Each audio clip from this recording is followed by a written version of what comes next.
From the news desk of Diamond 88.7 FM Ilorin, this is news around the world.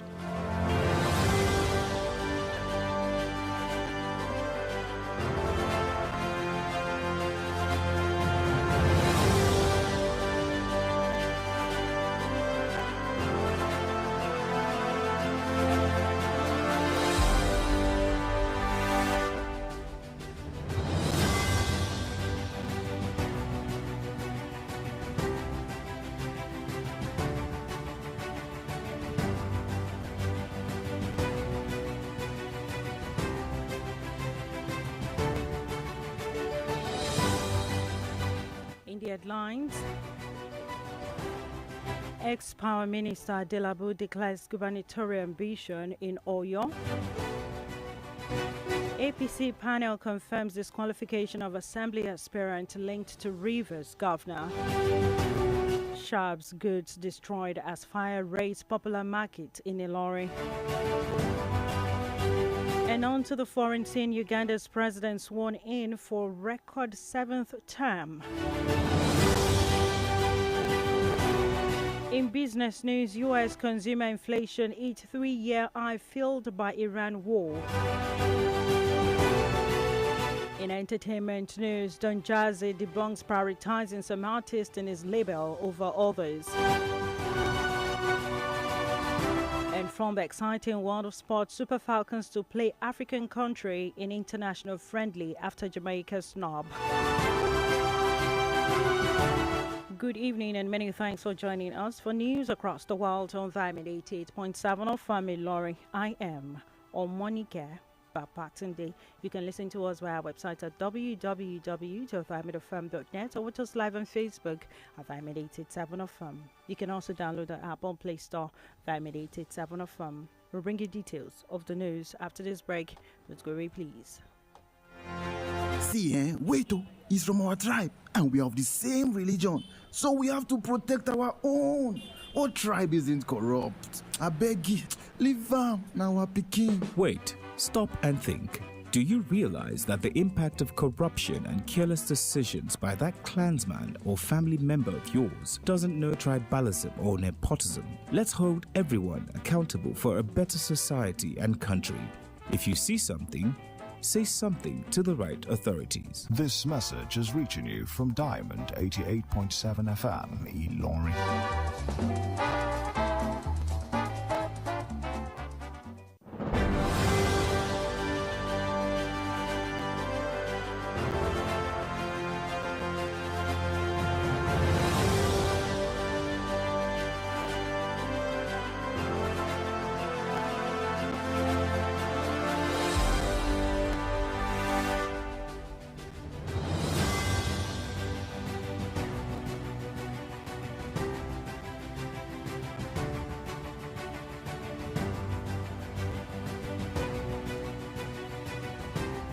You're welcome back from that short break. And now the news in detail.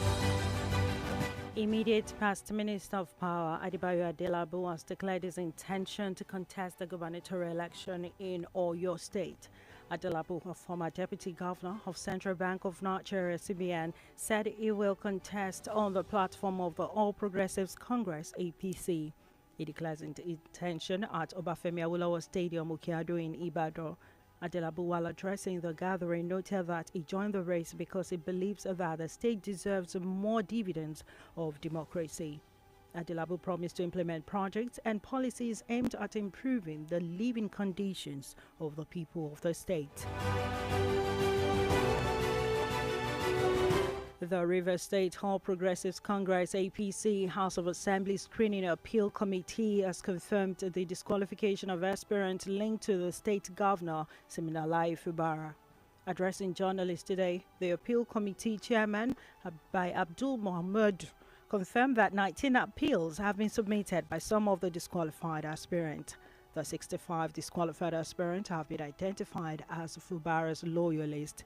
He stated that the submission of appeal ends on Wednesday. According to the committee, the final list of cleared aspirants will be released when the date for appeal elapses. It could be recalled that about 33 aspirants who participated in the screening exercise on Saturday were cleared, while 65 were disqualified.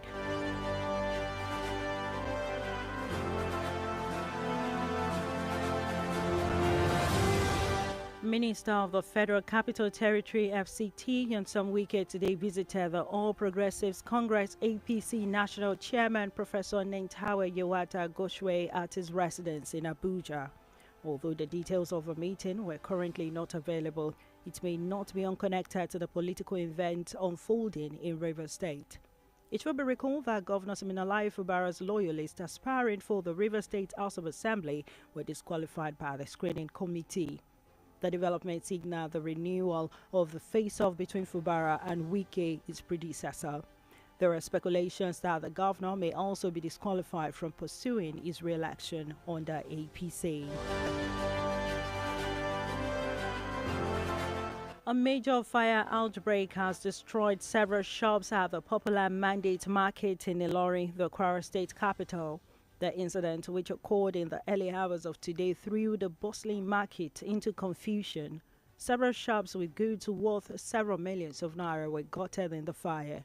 Speaking on the incident, the Babalola of Mandate Market, Alhaji Muritala Tambaruko, said that the traders lost goods worth several millions of naira in the disaster. According to him, many affected traders were left devastated, with some collapsing after discovering the extent of the destruction. Confirming the incident, the Kwara State Fire Service said it received a distress call at about 4:44 a.m. and immediately deployed firefighters to the scene. According to the fire service, the affected section formed part of a market housing over 200 shops, out of which 24 shops were razed by the fire.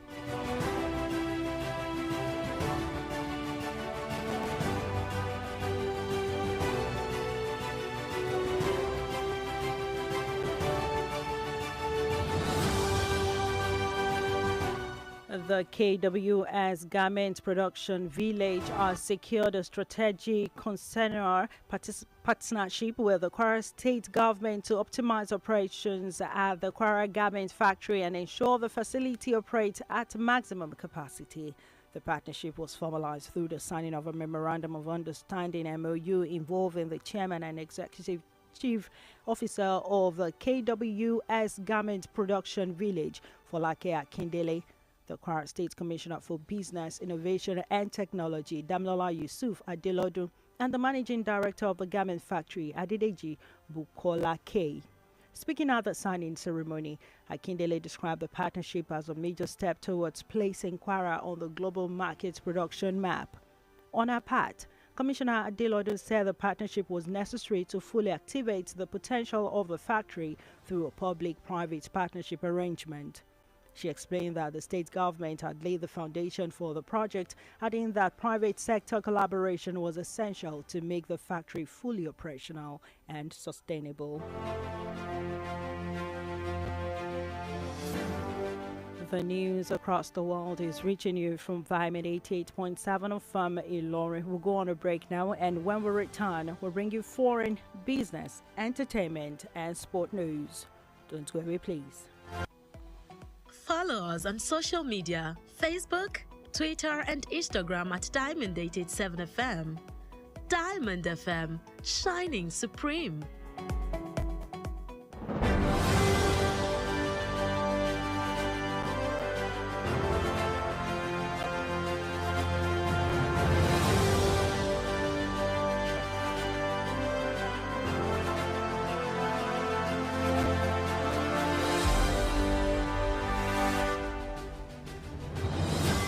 Welcome back from that break. You're still listening to news across the world, reaching you from Vitamin 88.7 of Ilori. And now we move on to the foreign stories.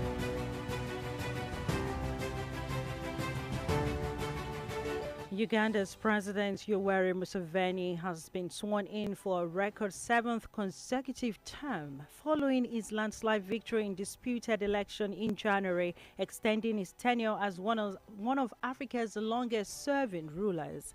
Heavy security, including armored tanks, were deployed in the capital, Kampala, ahead of the inauguration in what police said were measures intended to maintain public order. 81-year-old Museveni told the crowd that his new term should be regarded as a time for no more sleep for all Ugandans. He added that people should focus on creating more wealth and jobs and build on the progress made over the last 40 years through the achievement of peace and the development of infrastructure. Museveni was declared the winner of the election with more than 70% of the vote, with his term expected to end in 2031.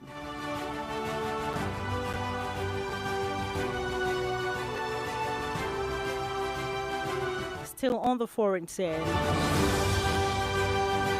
a suicide bomber in three-wheel vehicle laden with explosive killed at least 9 people and wounded 34 others in northwest Pakistan on Tuesday, police said.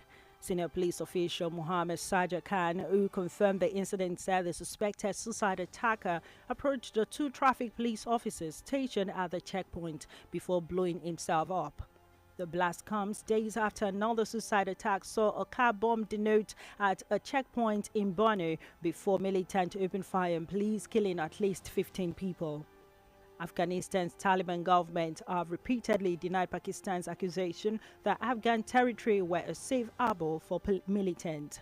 The frosty relationship between the neighboring countries have spiraled into deadly armed conflict in recent months, including Pakistani airstrike on cities in Afghanistan.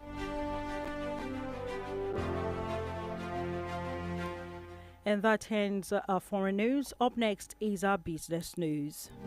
Diamond FM Business News.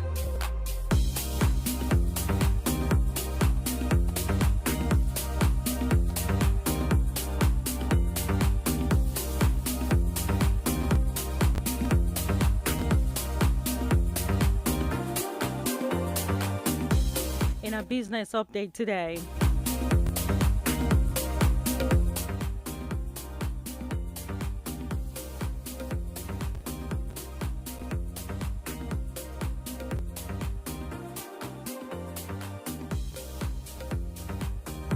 business update today, consumer inflation in the United States hit a 3-year high in April, with the economic fallout of the Iran war rippling through the world's largest economy.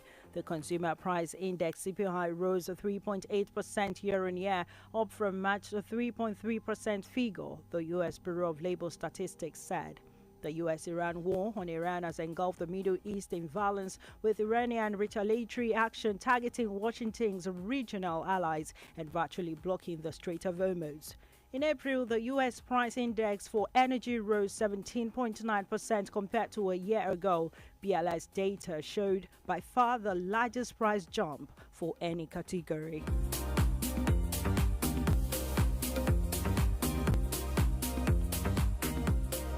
And that ends our business news. Up next is Diamond FM Entertainment News. In our entertainment update today, music executive Michael Collins Ajere, popularly known as Don Jazzy, has denied allegations that his record label Maven Record prioritizes some artists over others in terms of promotion and other opportunities. Speaking in a popular podcast, the music producer said it made no sense that a record label would invest in an artist and ignore the artist in a bid to promote another. He claimed that the artists who are not making wave and releasing fewer songs in Maven are responsible for their decisions and not the record label.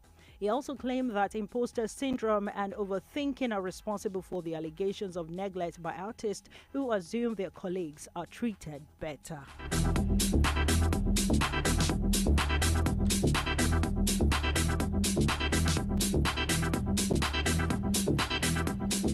And that ends our entertainment news. We'll go on a very short timeout. When we're back, we're going for a sport update. Don't go away, please.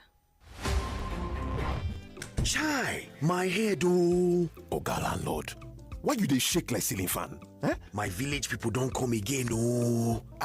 This one with your body hot so. You don't do test? Yes, see result, oh. Oga landlord, no be your village people, oh. Na malaria, you need Luta. Luta na better medicine wey dey knack down malaria. Oya see am, take am. Thank you, Oga Luta. I don't dey kampe. Luta, brand of Artemeta and Lumifantrin, is another quality product from Hovid, marketed by Pharmatex Nigeria Limited. If symptoms persist after 3 days, see your doctor.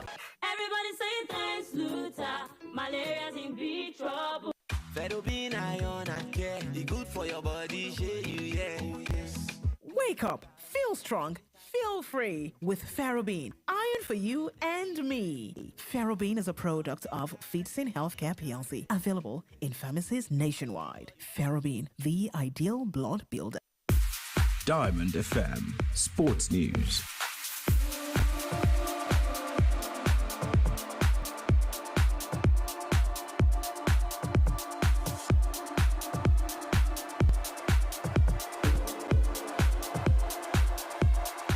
You're welcome back from that break, and now to the exciting world of sport today. The Super Falcons will now take on a qualified team to the 2026 Women's African Cup of Nations in a friendly next month after their training tour to the United Kingdom was called off. Justin Madugu's side was scheduled to take on Jamaica in a friendly at the end of this month as part of the preparation for WAFCON 2026. Jamaica, however, withdrew due to administrative issues. The Super Falcons will host the AFCON-bound team in a two-legged friendly during the next friendly window of June 7 to 14. Nigeria will be aiming to win a record in extending 11th WAFCON title in Morocco in July. They are drawn in Group C with Malawi, Zambia and Egypt. Still from the exciting world of sport, Arsenal will not have Ben White available for the rest of this season. White has suffered a suspected medial crucial ligament injury. The England defender was first off during the Gunners' 1-0 win at West Ham on Sunday. He is now set to miss Premier League fixtures between Burnley and Crystal Palace. White is not expected to be fit for the Champions League final against Paris Saint-Germain on May 30. He is also in danger of missing out on the 2026 World Cup with England. And that's it from the exciting world of sport.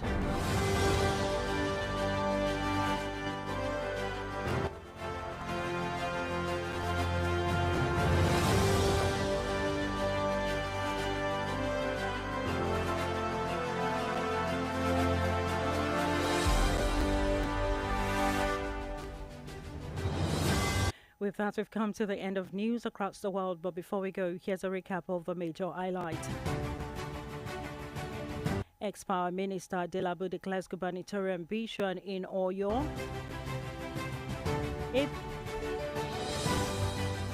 APC panel confirms disqualification of Assembly aspirant linked to Rivers Governor.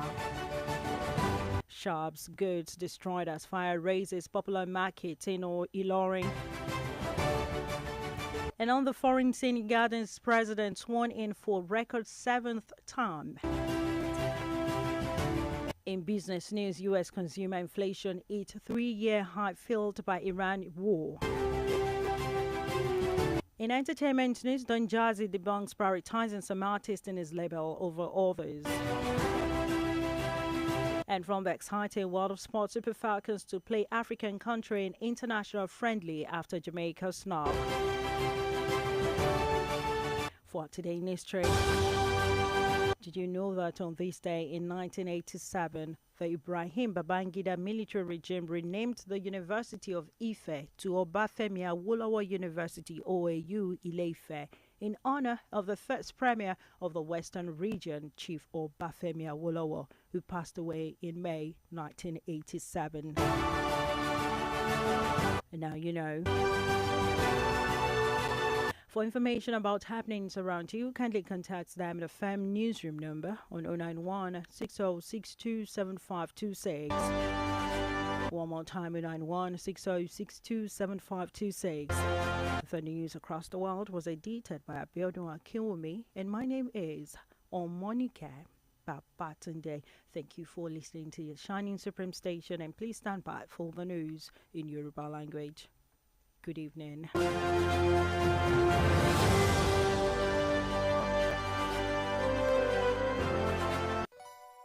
For up-to-date news reported across the globe, Be rest assured you're on the right radio dial. Diamond 88.7 FM Ilorin, your shining supreme station.